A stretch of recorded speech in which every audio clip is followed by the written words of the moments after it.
Eu seguro o microfone. Te ouvindo e concordando com tudo e encontrando muita coerência, mas em associação me bateu uma situação, no que tu está falando, da situação do papel do masculino, isso que a gente veio buscar. Mas como é que tu vês, eu tenho medo até de abrir um leque, e, por favor, se disser, se nós abrir essa janela, vai ficar complicado. Tá. Mas talvez a maior referência masculina que a gente tem no mundo ocidental, principalmente o Brasil, pela influência que se tem, é Jesus. E ele, segundo o que foi escrito, que ele pregou, não tem esse conteúdo, né, do cultivo da força e disso. Pelo contrário, ele mostrou um outro tipo de força, que é diferente.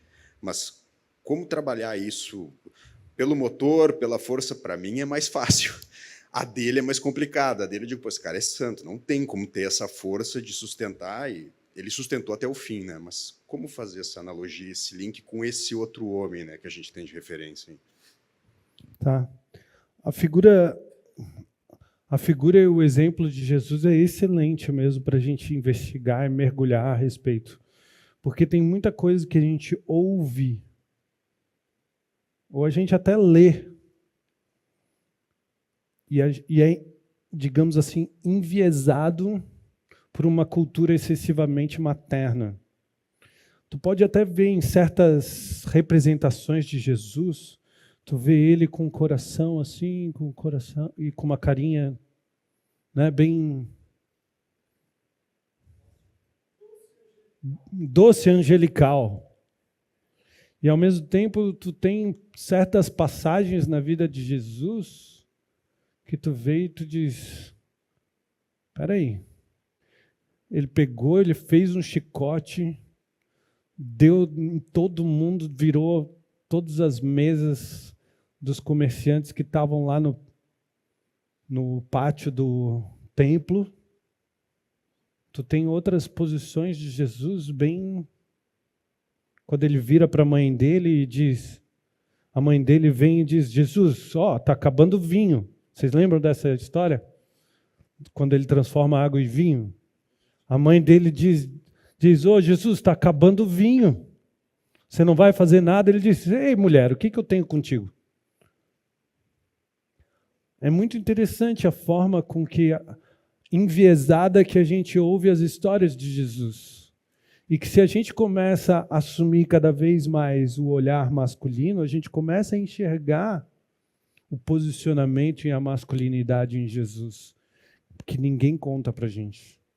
Todo mundo conta para a gente um Jesus que é bonzinho, acolhedor e que cura todo mundo e que é só amor, amor, amor e carinho.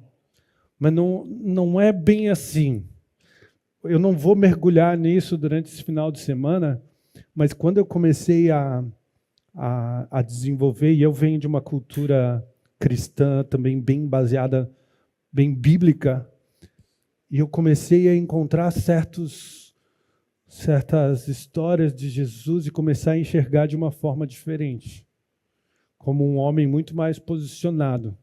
Inclusive, muito interessante esse momento da vida dele, como ele se posiciona diante da mãe. Ele literalmente diz, mulher, o que eu tenho contigo? Como se ele estivesse dizendo para a mãe dele, fica aí no teu lugar, eu vou fazer aquilo que o meu pai disser. Não o que você está me mandando. Depois foi e fez, né? Mas não sei.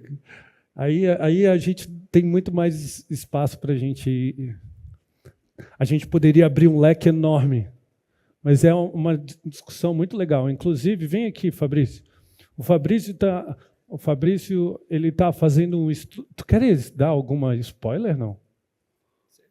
Porque o Fabrício tem estudado... Fala para a gente 2 minutos.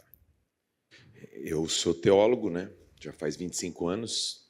E cara, é incrível como tudo hoje está levando para a espiritualidade, mas uma releitura de uma espiritualidade menos enviesada. Acho que foi uma boa palavra.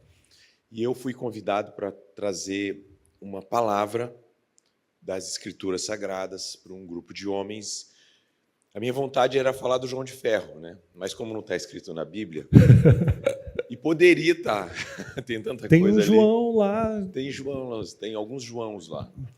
Aí eu fui buscar uma narrativa que falasse dessa trajetória do menino que vai, que passa por muitas experiências e é transformado em homem.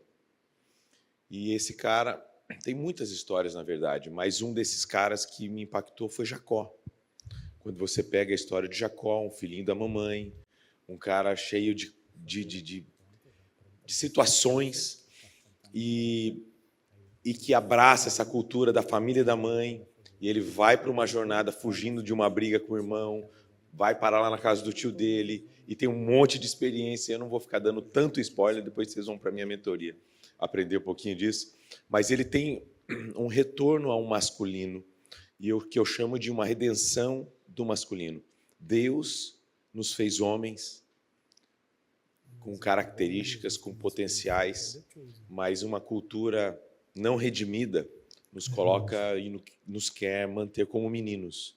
E é disso que eu quero falar, narrando a história de Jacó e dessa redenção desse menino que se torna homem.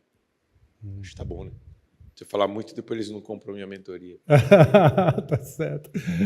Mas o Givago estava lembrando aqui que eu não assisti, mas dizem que o Givago disse que o The Chosen mostra um Jesus bem mais masculino e posicionado, né? Então, mais firme, né?